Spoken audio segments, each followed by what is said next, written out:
This episode of the Golf Gambling Podcast from the Sports Gambling Podcast Network is brought to you by Underdog. Underdog is hooking up new customers. Play just $5 and get $75 in bonus funds when you sign up with code GOLF SGPN. Get access to all of our free picks and podcasts in one convenient place at the SGPN app. Download it now in the App Store. Just type in SGPN. And finally, we're brought to you by Kalshi, new sponsor. We just partnered up with Kalshi, real money prediction market in all 50 states. You can trade on a ton of markets, including college basketball, college football, NBA, NHL, more, golf, props, first touchdowns. They basically have everything. Besides sports, they have a ton of other markets, including politics, entertainment, and even the weather. You can literally trade on anything on Kalshi. So definitely go to that app, promo code SGPN. That's Kalshi, Kalshi, promo code SGPN. All right, a little bonus episode for the people. Early 2026 PGA Tour Majors preview. Live guys are going to be there too, so I guess Live guys are going to be there too. So I guess it's the World of Golf Majors preview. We have some pretty fun sites this year outside of Augusta National. We have the Open at Royal Birkdale. We have the U.S. Open at Shinnecock. We have the PGA Championship at Aronimink. So fun major venues, in my opinion, this year. I know some people think indifferently about Aronimink. We've seen guys go to the 20s there. Not sure exactly how they're going to set it up, but I guess we'll give a fair guess in this podcast. But, I mean, the majors are what we do this for. The majors are the purest season of golf, what everyone tunes in for, if they're golf fans or not. It's where legends are made. So no bad time to talk about the majors, in my opinion. So, Dom, thank you for joining me. What major do you want to start with? Absolutely. Glad I could join. Glad we could at least get it in front of the people. I mean, that's kind of what most people are tuning into during the season is they hop in for the majors, do DFS, do some bets, whatever. I know I landed on some pretty good numbers last year around this time. Not saying they cashed, but like, for example, I think I caught a 50 or 60 on Tommy for the Open, and he ended up closing at what, 20, 25? Yeah. I mean, I remember you telling me that early last year, and I was like, because I remember you saying some of them, and I was like, all right, I don't know if I love these numbers. They can be the same there. And you sent me that Tommy one. I was like, all right, that'll definitely get you some CLV for whatever you want to make Tommy Fleetwood CLV in June of 2025. But it was a good number for what it was worth. Yeah, it was. And that's, like I said, that's the point of doing this. There's only X amount of players qualified for these majors. I mean, like last year at this time, I don't know how many majors, if any, JJ Spawn was even qualified for. So it's like there's going to be odds out there, and we'll get into it. But I would hang tight if somebody's not qualified for a major unless you see a number you can't resist. Outside of that, I mean, you can look up who's qualified for which majors. Everything's out there. But some go like top 60 in the official world golf ranking week prior. Some are top 50 year end, which we just kind of got about a week ago or so for the Masters invitations. So just something to look at, something to talk golf in the off season to kind of calm down. We're not running around with our heads cut off, going to event. So we can get rolling. I want to ask you before we get into any of the previews or anything, have you bet any futures yet for any of these majors? No, I have not. Okay. I've looked around. Haven't found a number that I loved like I did last year. Okay. But personally, I'm not a futures bettor at all in golf. I can tell you the last future I bet on golf was heading into the what is it, 2022 PGA Championship, the 2021, the one that Phil Mickelson won at Kiowa. I bet Corey Connors for whatever reason at like 150 to 1. The randomest bet. He ended up being first round leader that year and then flaming out. But that was the first and only time I've ever bet a golf future. I know the numbers sometimes get better and you can get value, but I always look at it like I'm just going to go week of. So I guess in the format for the show, we're going to go through the courses and then give two picks, but nothing I'm knocking in at the moment. But these are just kind of with the odds, without the odds, is guys that I like heading into X venue. Exactly. I'm not going to say Scotty Scheffler every time, but looking at some values, looking at some names. I mean, I'm sure there's each ways out there. So if you can get a solid, say, triple digit on a guy, I mean, go for it. All right. So let's start with the Masters. We'll just go in calendar order. I'm not going to break any groundbreaking news about Augusta National. We see it every single year. We know what we're looking at. So just, I guess, your takeaways for the Masters each year, what you're looking for ahead of the season. Like, we know that the Masters is won by a guy, the best player in the best form, basically, at the end of the year. Like Scotty 2 years ago, and then Scotty when he won before, always in the best form. Rory last year coming off the Players win. Rahm, when he won the Masters, was in the best form of his career. So it's really straightforward handicap, and I don't know if there's anything to change going into this year's Masters. Yeah, you hit it right on the head. I mean, it's a form thing. I said it this year. Like, I didn't bet a 6.5-1 Rory, but he was the guy who I kind of brought up on the main SGPN DFS show with like Ryan and Sean, because the form was just undeniable. I mean, Rory came in to the year with, what did he have? I got it right here. His last 8 worldwide events heading into the Masters, he had 3 wins. So it's like he was just top 5 after top 5. If he wasn't winning over on the DP World Tour, it was pretty obvious. Obviously, Scotty wasn't in bad form, but he wasn't in Rory form. So this is one where I don't mind taking a shot in the dark at guys who have been decent at Augusta, who you're getting a decent number on. Probably one, just with having Scotty and Rory, especially at Augusta and having their experience, this is one where I probably would want to hit an each way early. I don't know if I would want to just bet a solo outright on somebody unless it's an insane value. But what's your take on the Masters? Are you strictly form like when we get to April? Yeah, I mean, that's probably going to be my take for all of these. Like, the guys who make sense and have good course history. I guess this is the only one that course history exists for the most part. But for the Masters this year, I want to say a few things. I think the most popular guy heading into this year's Masters is going to be Ludwig. He's only done amazing things in his 2 starts at Augusta. So yeah, it makes sense. I don't know if I'm going to be getting there on December 30th of 2025. I'm going to be getting to Ludwig at the 2026 Masters. But I will say guys that I'm looking forward to are Tommy Fleetwood, who I don't know if he's going to be the trendy pick at this major. I can see it at Birkdale, where he grew up not far from.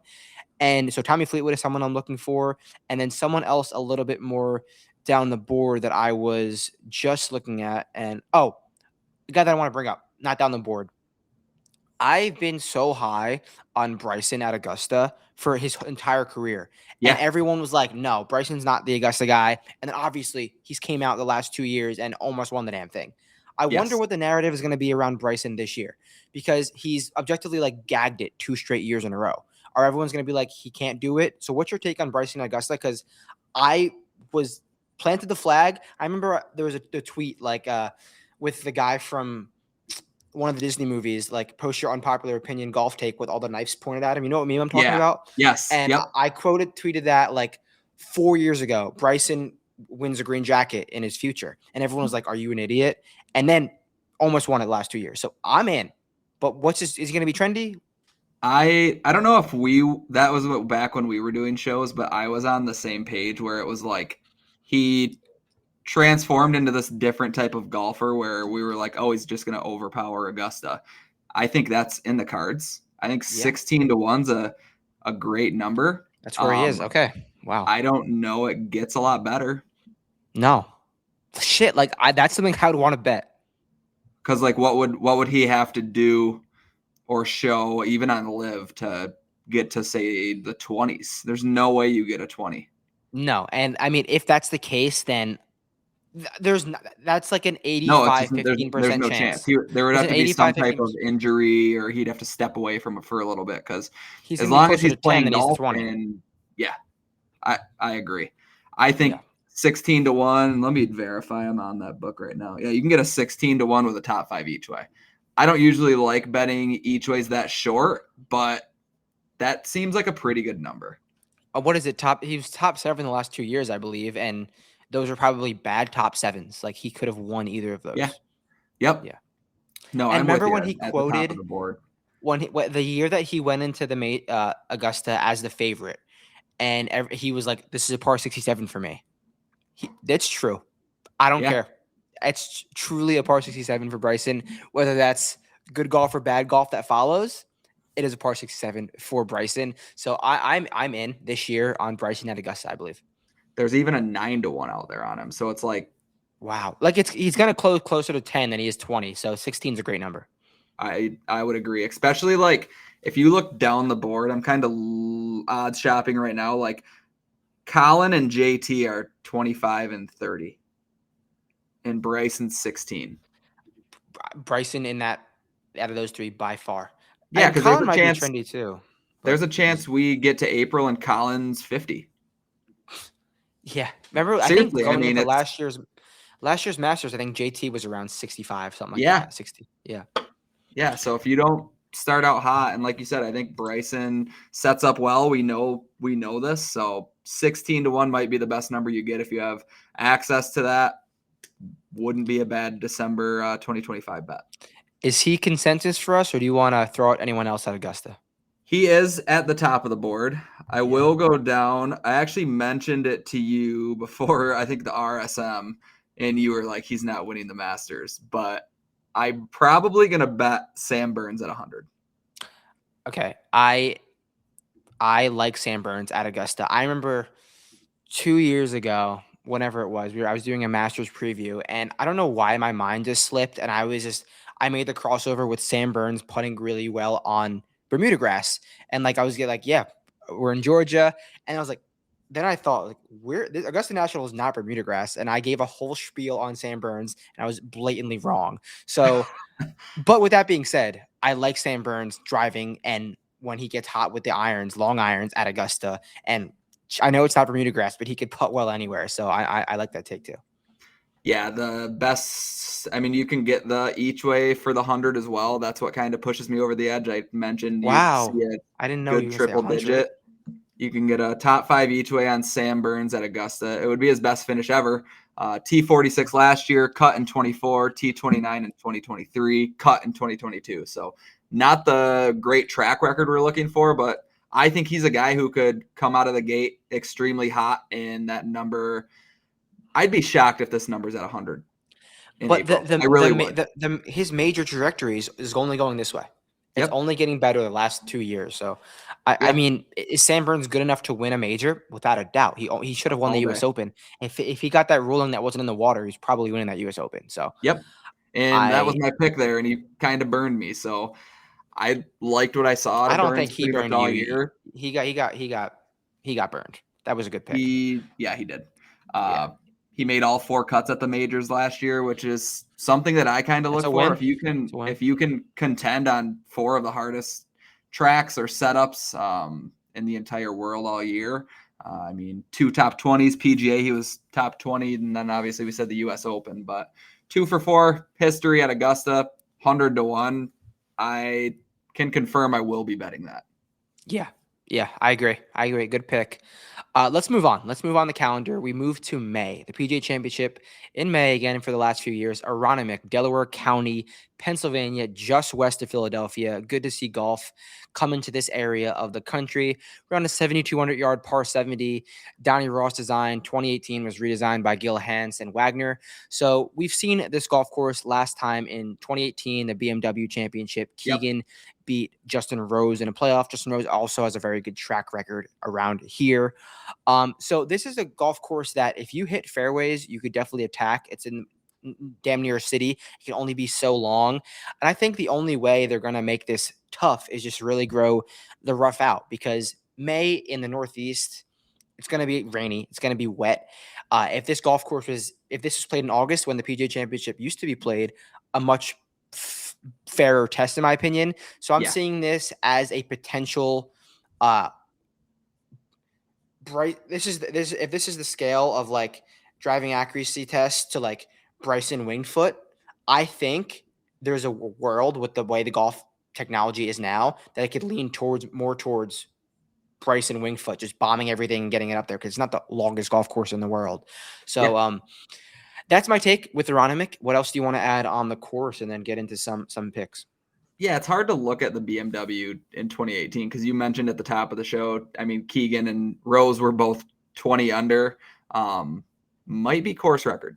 I could be wrong for like a tournament round, but they didn't play too many tournaments there, obviously. So Horschel was 1 stroke behind him with Xander.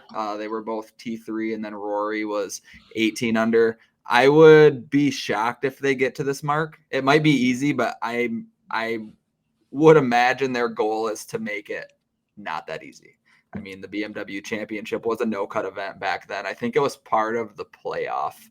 I think that was part of the playoff no-cut event. But I don't know. There's not any great numbers that stand out to me. I'm not looking at specific course fits at this point in time. Like I said, I'm kind of shopping numbers.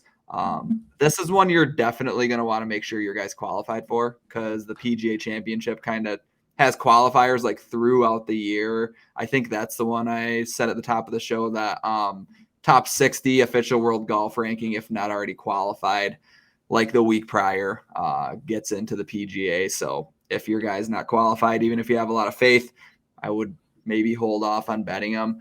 The one number that popped out at me, just because I'm a big fan of this guy heading into the year and in majors, and he's top 7 in the world, Bob Mack is. Oh, I like that pick. Okay.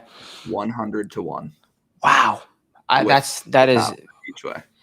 I mean, the last time he was in Pennsylvania for a major, he almost won the US Open. Yeah. So wow. That's a good number.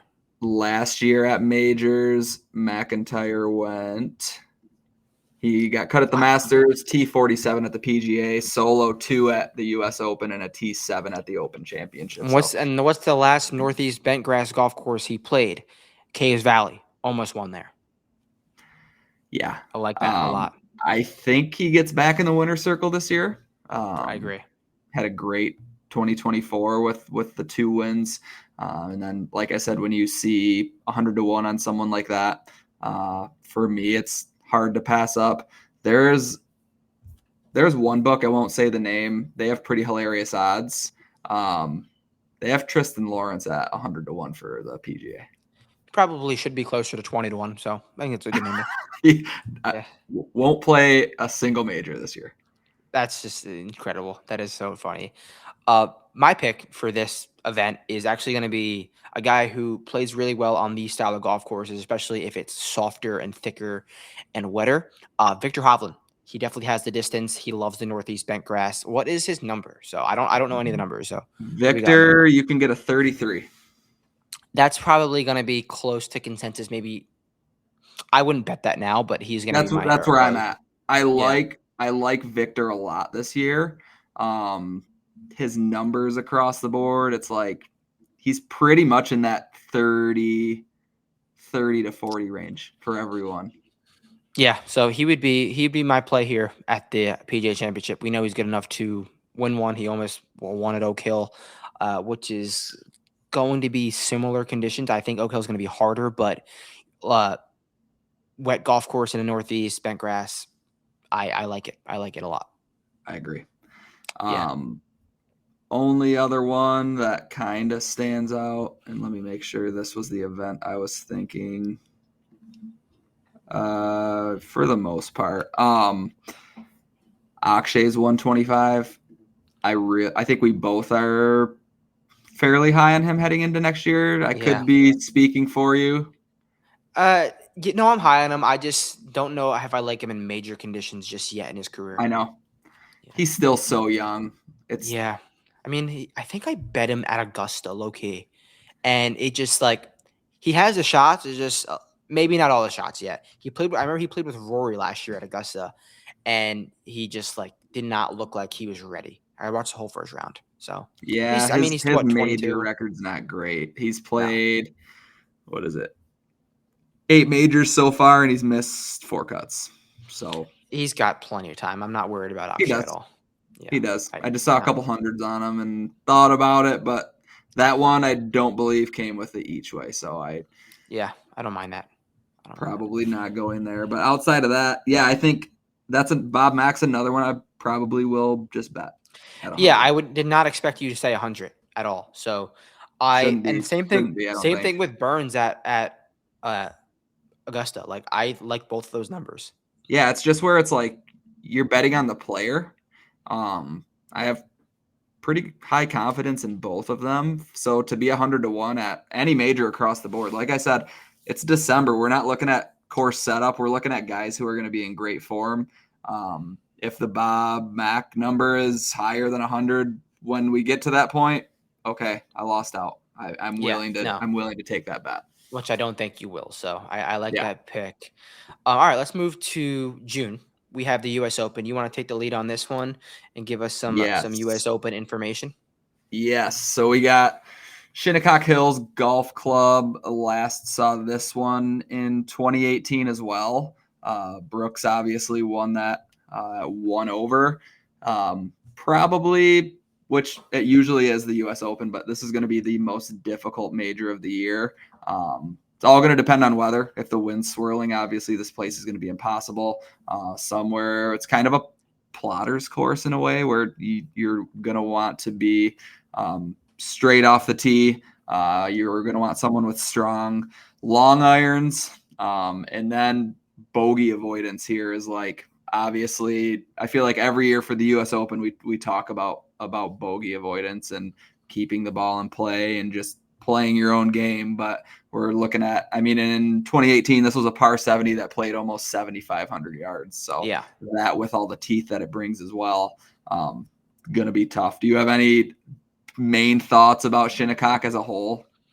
Yeah, I mean, it's a joke golf course with joke greens. Like if you're out of position, you're not going to hit the greens. There is plenty of thick rough to have you being able to have you miss every single green. If you miss the fairway, you're basically missing the greens. But these fairways are fairly wide. They were widened in 2013. So like you can hit fairways. I think they set the record for one of the records for highest fairway hit percentage at a major, which is crazy. And it still played that difficult. It's because like the greens are just such a joke and around the greens are just such a joke, especially if it gets windy. We know the Zach Johnson quote, like losing the course, unplayable. But that being said, it's going to be so hard no matter what. And this one is going to be my Scotty pick. I think career Grand Slam happens sooner than later. Yeah. And this is where I will get Scotty. And I also want to touch on 2018 U.S. Open. Greatest round ever played. Second greatest round ever played. Tommy Fleetwood, 7 under in the final round. As vintage Tommy as it gets. And then he missed a few putts down the stretch to obviously not win. So shout out Tommy. He was making a run and it just didn't matter. It didn't matter what he did. He just the greatest round of golf ever played, and then he just like one short. Yeah, round of the week by like a long shot. Like it wasn't. Oh my god, yeah. Round of the year. No one did that. Like that just wasn't happening that week at Shinnecock. So yeah. But yeah, classic Tommy story. Who are you looking at for the US Open? So I mentioned bogey avoidance. How about this is a guy who I always kind of fault to when I want to keep someone in play, and Sung J M's at 100. I kind of like him as a bounce back. Do I think he's going to win a major? I probably not. Top 20 lock. Yes. I like some of the placement bets probably better, but just seeing that 100 number, I mean, you can get 100 in a few places, so it's not like an elite value, and I'm not saying that he's definitely going to be higher than that or lower than that, but he is qualified for every major except for the PGA actually this year. And 100 to 1, I feel like you could do worse. Going down even further, and I'm going like bomb already. Rasmus Niergaard Peterson is 250 on DraftKings. He'll hit fairways. He is 80 elsewhere. So he's 250 on DK. 250 on DK, and I just confirmed that. Yeah, I mean, it's not like you're throwing $50 on it, but it's like it's not gonna get much worse than that. So like, yeah. And he's in there, confirmed? Well, let me double check. I'm pretty sure. Oh no, he's not. Sorry, but I think he'll get in there though. He is not yet. Masters and the Open Championship, but I mean, if you throw $5 on it and he doesn't play in it, oh well. No, if he doesn't play in it, it'll get your money back. Oh, do you? Yeah, definitely. I guess I've never done a future and had to deal with that. Yeah, so I think that's a good look. He's currently 49th in the official world golf rank. I would assume that climbs once he starts playing PGA Tour events. If he gets into the top 30, which I doubt by Pebble, he can get into the Pebble and Genesis. Hopefully API, that would really push him up. I don't know if US Open is top 100 or 50 prior No, to. it's not. I don't think it's top 50. I'm not sure what the qualification is, but I don't think it's that. Let's see what. Yeah, I'm not year. sure. But I mean, this is probably going to be the U.S. Open's usually one of my favorite majors of the year, but the U.S. Open at Shinnecock is awesome. Like, we know that Long Island has some awesome venues, and this is going to blow Bethpage out of the water from what we saw at the Ryder Cup. So I'm very excited for this one. Top 60 in the world. 60. Okay. So last year, top 60 in the world. There's a May 19 cutoff, which it won't be the same exact day. May 19. Top 5 in the FedEx Cup that aren't already exempt by that day. Top 2 in Race to Dubai, and then top 60 from June 9 official world golf rank. So there's 2 different sections of top 60 in the world. So, if Rasmus Nørgaard Peterson is what me and you both think he is, I would assume he'll be in the top 60 in the world. You have any look for the top of the board? Or top of the board? Like not even odds. Just like who do you like here at Shinnecock? Because you like Vic with me at the PGA. Who do you like here? If we're talking long irons, we always talk about Colin, but I don't think I could get there at 33, at least not right now. It makes sense on paper if we get the Colin Morikawa that was the second best player in the world. I don't know if he's got – I don't trust his short game around this place. But I want to ask you another question, though. Yes. But, okay, out of these 4 majors, we didn't get to the last one yet, obviously. Which one is your Scotty major? Best finish. Doesn't have to win. It would have to be – God, I would almost say it would have to be the PGA. Okay. All right. Yeah, I don't hate that at all. That's a hard question, though. What's your Rory one? Probably Birkdale. I'm with you. Rory's my Birkdale one, for sure. Yeah. Back to U.S. Open, top of the board. One guy, Matt Fitzpatrick is 66. Dude, he is found his game. I saw him the other night, this close at TGL. He hasn't looked that confident since he's was winning again. And where he worked with Blackburn on the offseason late last year, and he obviously found something, but he looks back. He could win another major this year. This is a great venue for him too. I like it. When I pulled odds, God, this was only a week and a half, 2 weeks ago. It was 100. So if that says anything, yeah. Fitz, and he's still there? No, he's down to 66. At the TGL performance, that's what it does. That's what it does. Yeah. Damn. I'm shocked. I updated this major, that board that I sent you with kind of every guy's odds on all 4 majors. I updated that once. I went through it once, and then I updated it like a week and a half, 2 weeks ago. And just looking at it now, Fitz was 100, and now he's 66 with the top 5 each way. So, if he keeps his game going, that's a decent number to look at. Outside of that, nothing really stands out to me. Like I said, the long iron guys, you're looking at a Colin who's 33. Decky's 50, but I don't ever want to predict Decky, especially this early in the year. But yeah, U.S. Open's one that you can definitely throw a bomb on for a top 5 each way. And I think Nørgaard Peterson does eventually get in. And 250 to 1 when there's 70s, 80s out there, do it. I like that call. All right, let's move on to the final major of the year.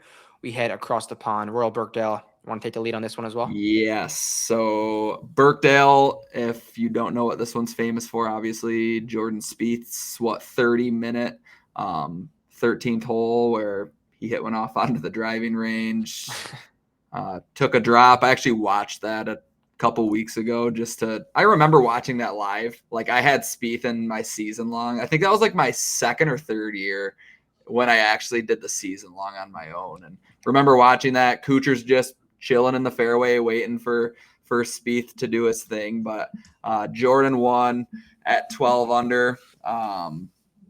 Another note I had down, Haotong Li was solo third. He shot a final round Backdoor, 63.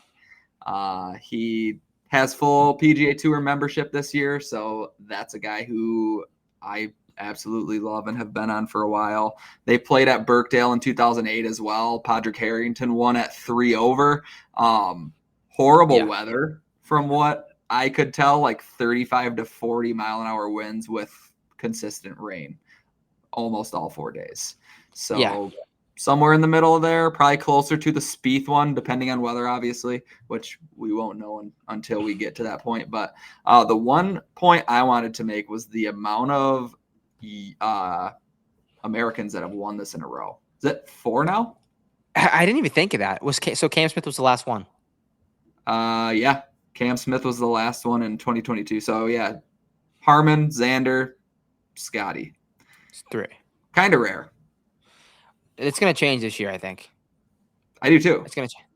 So obviously the Open is very weather dependent, so we're only going to say so much about this golf course. But I do think this is one of the truest links courses on the rotation. I know there is something to say about every golf course that's in the links rotation, specifically St. Andrews, but this one is one of the better ones in my opinion. Around a 7,200 par 70. I think this is one of the best links opportunities because Port Rush last year was not. It was a links course, but it was genuinely like sawgrass. It was like point and shoot. You hit your spot off the tee, you hit your wedge. You hit your spot off the tee, you hit your wedge. It wasn't like play with the caroms and stuff like that. Here, you can do that, in my opinion. And this is where a golf course where I like a guy like Minwoo Lee. Minwoo Lee, if he's going to have a major breakout, it's going to be a golf course like this. And hopefully the weather's bad. So Minwoo Lee will be my longer shot pick. I'm not sure what the number is for him. And then up on the top of the board, I already said it.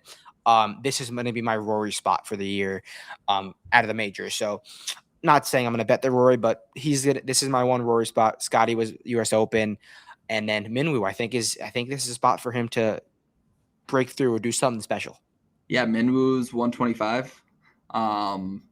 Rory's 9-1 on one of the books, and this is like one of his better odds. Like he has shorter odds at the PGA, which I would prefer Rory at Birkdale personally. So yeah, towards the top of the board, I'm with you with Rory. I mean, it even drops to like Rahm is 12, Xander's 18, Like Bryson's 20, and then Tommy's 22 with Ludwig right behind him. Yeah, I mean, Rory played well here last time there was around. He wasn't really in the mix because Jordan, Matt were out ahead. But, I mean, he finished top 5, I believe, when he played this event last. And also want to touch on Rahm. I think this could be a great fit for Rahm. It's either here. I think Rahm gets one this year, here or the U.S. Open. I think so close. Speaking of like guys who are consistent at majors, like last year he went T14, T8, T7, T34. Like, yeah. He's just doesn't go away. He's as consistent as he's ever been.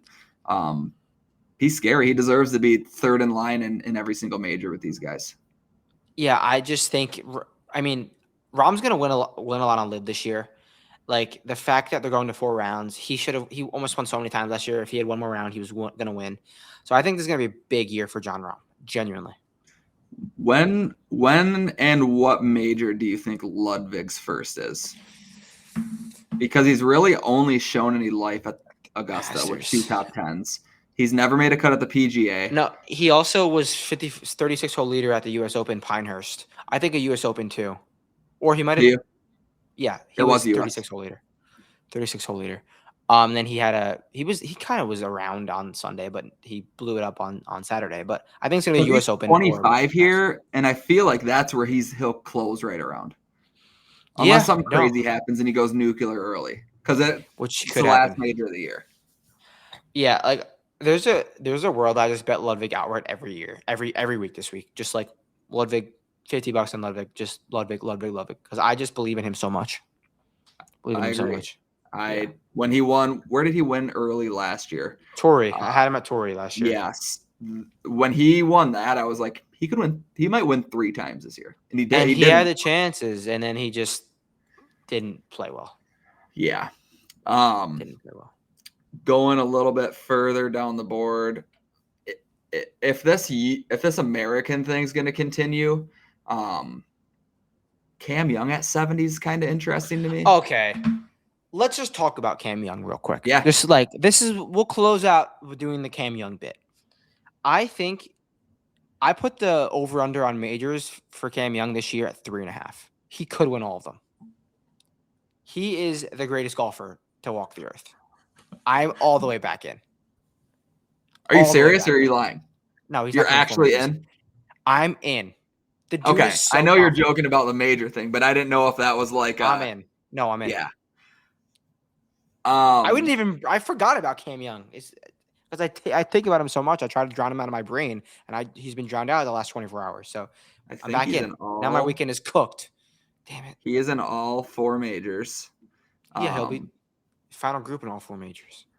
So, I mean, I'm going to hint at this for everyone, but I'm doing an underdog show for the best ball, and you're looking at like high-end guys who also play a lot. I have Cam Young ranked 3rd. So he's one of my higher-owned guys in that format, mainly because I'm as high on you as you on him this year. But looking at we didn't even talk about him in any major. Let me take a look at where his odds fall. But yeah, going back to the Open Championship, 70-1.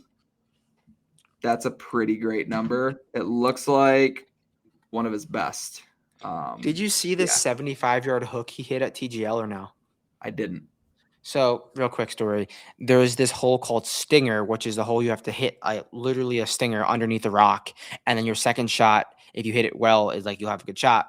Whoever teed off, I think it was Xander, didn't hit the stinger shot well. They ended up in the water. So he was way back, and there was a massive rock. True golden tee. A massive rock directly in front of the screen. He lined up so far right and hit a 75-yard hook that landed on in the rough, in the green side rough. It was like the craziest shot I've ever seen. Shout out TGL, golden tee. How accurate is that? I didn't get a chance to watch it because I didn't realize what time it was on. How accurate is that now with the crazy course setups they have? It's so fun. There was I was in there basically every match last year, and I kind of got bored of being there because just seeing guys sit into the screens. Yep. But now with these new holes that are it's truly golden tee. You have to hit up. There was a hole. There was a 330-yard par 3 that they hit driver on, and they had to hit it in a specific spot on a funnel, and the ball funneled back to the green. It's so fun. That's what it has to be. Make these guys play golden tee. Yeah, you don't want to watch someone just play a simulator. No, it gets boring after one hole. But so I was into it. I thought it was so fun seeing guys have to hit they were talking about it, how in practice they were all trying to launch it below 2 degrees and to get underneath this big rock, and watching guys do that, pros, it's so fun. Billy failed and Xander both failed trying to hit because under the gun, you chunk it, you hit it too high. So it was awesome. It was awesome. That Friday night, 7 p.m. All right, I will remember that. I actually saw that on Michael Twitter Thorbs is playing. Who is? Michael Thorbjornsson.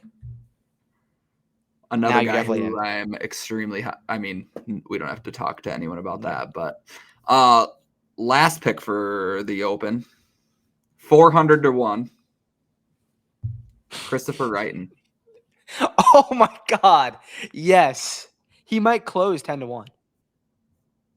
Yeah. He might close 10-1. I'll promise you, he won't close 400. No. He qualifies. Anyone who comes over from the DP just plays in the Open. The way he ended 2025 was wild. So 31st in the world right now. That is nuts.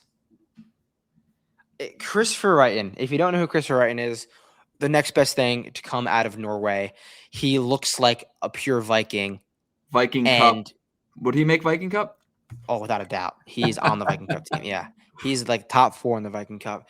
And he won I forget which event it was that he won his first win on the DP World Tour, but he has to thank